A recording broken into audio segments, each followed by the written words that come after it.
Esta noite tivemos o primeiro State of Play da PlayStation em 2025 e foram 40 minutos cheios de novidades. Desde jogos que já conhecíamos a estreias inesperadas, houve de tudo um pouco. Aqui fica um resumo dos momentos mais marcantes. Começamos com o Shinobi Art of Vengeance dos mesmos criadores de Streets of Rage. Este jogo 2D resgata o espírito dos clássicos da franquia e chega no dia 29 de agosto. Como já se esperava, tivemos um novo trailer de Hell Is Us que trouxe mais detalhes da história e jogabilidade. A data de lançamento ficou marcada para 4 de setembro, mas quem comprar a Deluxe Edition pode começar a jogar logo no dia 1. O muito aguardado Lost Soul Aside apareceu com um novo trailer de cortar a respiração e finalmente ficámos a saber quando sai.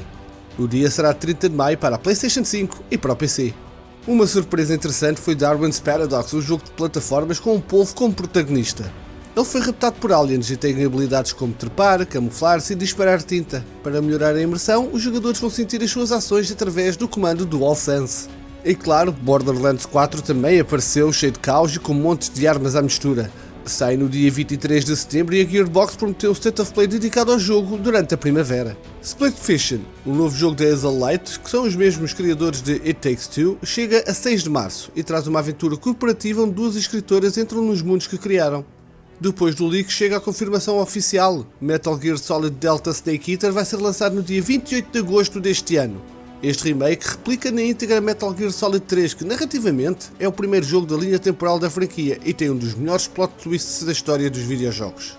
Agora, a revelação que mais me entusiasmou, Tides of Annihilation.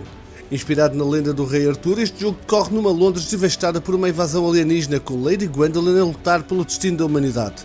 Vão existir mais de 30 bosses, imensos poderes para desbloquear e até um vídeo de 11 minutos de gameplay a ser lançado ainda hoje. Chega em 2025 para a PlayStation 5, Xbox e para o PC. A Housemarque revelou Saros, que promete ser uma espécie de sequela espiritual de Returnal. O jogo decorre no planeta Carcosa e terá um sistema roguelike, onde o mundo muda a cada morte, mas vais poder melhorar o teu equipamento para voltar ainda mais forte. Este título está previsto sair em 2026.